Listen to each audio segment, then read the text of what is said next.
हाय viewers, आज मैं आपको शरत चंद्र चट्टोपाध्याय द्वारा लिखी गई कहानी दत्ता सुनाऊंगी। तो चलिए शुरू करते हैं ये कहानी। बनमाली ने बेटी के मुंह की ओर देखकर कहा, कर्ज भी तो कुछ कम नहीं है बेटी। लड़का ठहरा, अगर नहीं चुका सका तो? बेटी ने उत्तर दिया, जो पिता का कर्ज नहीं चुका सकता वह कुपुत्र है बापू, उसे सहारा देना उचित बात नहीं। बनमाली अपनी सुशिक्षित तेजस्विनी बेटी के स्वभाव से परिचित थे, इसलिए उन्होंने अधिक तर्क वितर्क नहीं किया। एक लंबी सांस लेकर बोले, हर काम में भगवान को सिर माथे पर रखकर जो कर्तव्य हो वही करना बेटी। मैं कोई विशेष अनुरोध करके तुम्हें बांध कर नहीं जाना चाहता। यह कहकर पल भर चुप रहकर उन्होंने फिर एक लंबी सांस ली और बोले, जानती हो बेटी, यह जगदीश जब वास्तव में मनुष्य कहे जाने योग्य था तब इसने तेरे पैदा होने से पहले ही तुझे अपने इस लड़के के लिए मांग लिया था। मैंने भी हाँ कर दी थी बेटी। यह कहकर उत्सुकता से देखने लगे। बनमाली की इस बेटी की माँ बचपन में ही बिछुड़ गई थी। उन्होंने ही पिता और माँ दोनों का कर्तव्य निभाया, इसलिए विजया ने पिता से माँ का लाड़ करने में कभी संकोच नहीं किया। बोली, बाबू तुमने केवल मुंह से कहा था, मन से नहीं। क्यों बेटी, मन से कही होती तो क्या उन्हें एक बार देखना ना चाहते? बनमाली ने कहा।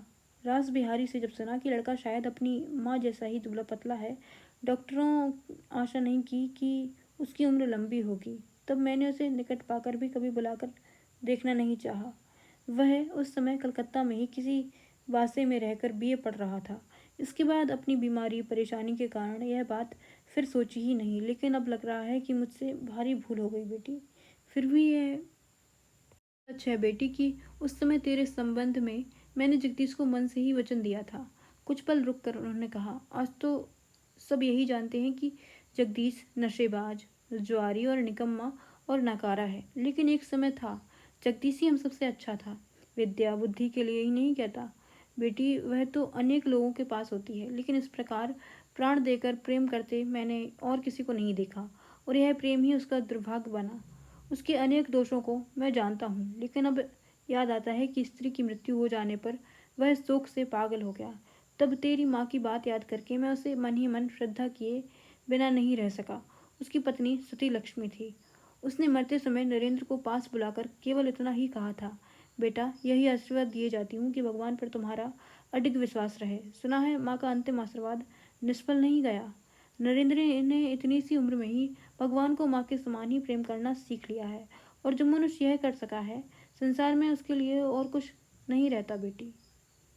विजया ने पूछा, तो क्या संसार में यही सबसे बड़ा पाना है बापू? मृत्यु सैया पर पड़े बूढ़े की सूखी आंखें गीली हो उठी। दोनों हाथ जोड़कर बेटी को सीने पर खींचकर बोले, हाँ यही सबसे बड़ा पाना है बेटी। संसार के अंदर और संसार के बाहर अखिल ब्रह्मांड में इससे बढ़कर पाना और कुछ नहीं है विजया। तुम स्वयं किसी दिन पा सको या ना पा सको, लेकिन जो पा सका है उसी के चरणों में मस्तक रख सको। मरते समय तुम्हें यही आशीर्वाद दिए जाता हूँ बेटी। विजया उस दिन पिता की छाती पर औंधी पड़ी हुई थी। उसे ऐसा लगा जैसे बहुत ही मधुर और उज्जवल दृष्टि से कोई उसके पिता के अंदर से उसके अपने हृदय की गहराइयों तक बड़े स्नेह से अपलक देख रहा है। इस अपूर्व परम आश्चर्यजनक अनुभूति ने उस दिन पल भर के लिए उसे घेर सा लिया था। बनमाली ने कहा, लड़के का नाम नरेंद्र है। पिता के मुंह से सुना है कि वह डॉक्टर हो गया है, लेकिन डॉक्टरी नहीं करता। अगर इस देश में होता तो एक बार उसे बुलाकर आंखें भर कर देख लेता। विजया ने पूछा, इस समय वह कहाँ है? बनमाली ने बताया, अपने मामा के पास बर्मा में। इस समय मुझ में जगदीश की सारी बातें सिलसिले से कहने की शक्ति नहीं है। उसके मुंह से दो एक उतरती हुई बातों से मालूम हुआ कि उस लड़के ने अपनी माँ के सारे सद्गुण पाए हैं। भगवान करे वह जहाँ भी जिस तरह भी हो जिए जागे। शाम हो गई। नौकर दिया बाती करने आया और बिलास बाबू के आने की सूचना देकर चला गया। बनमाली ने कहा, तुम अब नीचे जाओ बेटी, मैं थोड़ा आराम करूं।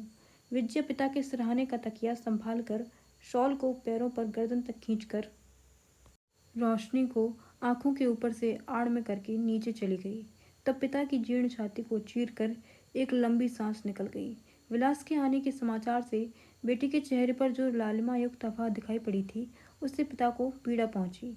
विलास बिहारी रास बिहारी का बेटा है। वह ऐसी कलकत्ता में पहले FA में पढ़ता था, अब BA में पढ़ रहा है। बनमाली समाज त्याग के बाद से अधिकतर देश नहीं जाते। हालांकि व्यापारिक उन्नति के साथ साथ देश में भी उन्होंने जमींदारी बहुत बढ़ा ली है, लेकिन उसकी देखभाल का भार बचपन के मित्र रास बिहारी पर है। उसी सिलसिले में विलास का इस घर में आना जाना आरंभ होकर कुछ ही दिनों में क्यों अधिक बढ़ गया, इसका पता बाद में चलेगा। Thank you for watching.